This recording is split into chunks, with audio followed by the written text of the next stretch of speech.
We have two problems on this vehicle right now. The helium leak and figuring out how to fine-tune these thrusters so that they're not selected off. Those are pretty small, really, issues to go deal with, and we'll figure them out for the next mission. So I don't see these as significant at all.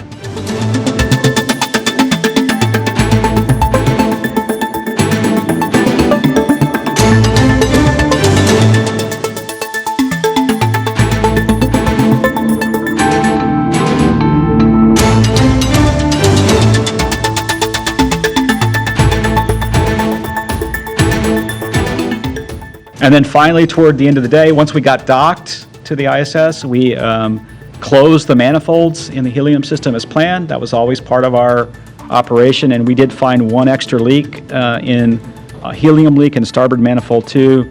It's about 7.5 psi per minute. It's a relatively tiny leak compared to the others. So, you know, helium's a small molecule. It's easy to escape seals. So we've got to go, what we need to do over the next few days is take a look at the leak right there and figure out what we go do relative to the rest of the mission. In looking at the numbers, just at the top level, you know, we should have absolutely plenty of margin. We didn't need an extra rendezvous day, and, you know, we'll go look at the numbers and figure out how to manage the helium manifolds. I think if you watch what we did today with the team and how we performed, we'll do the same thing over the next day or so. We'll take a look at the helium leaks and the manifolds and figure out what the plan is to manage.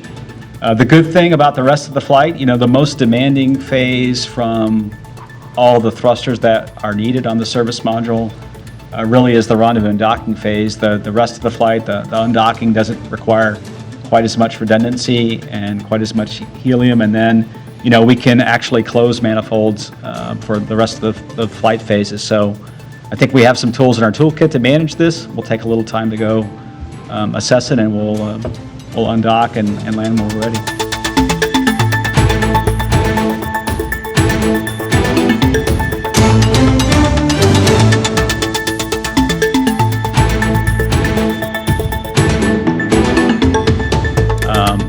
We think right now there's something that causes the thrusters to fail, and we don't know exactly why. Last night when we took a look at this and decided whether or not we had a good situation to go dock, Steve said it earlier, we needed 90 hours of helium to conduct the mission. But that included all the things Steve talked about with multiple rendezvous. That's already behind us, so we don't need that anymore. So that goes in the bank and reduces that 90 hours to something less than that.